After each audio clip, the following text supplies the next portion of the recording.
Palakad na tayo papunta sa terminal ng bus. Bus stop.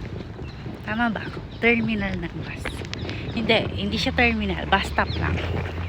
Aray ko. Tapos yung dinadaanan ko, shortcut.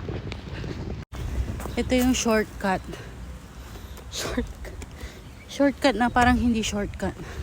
Papunta ng bus stop. Ayan. Mukhang wala na naman po dumadaang bus.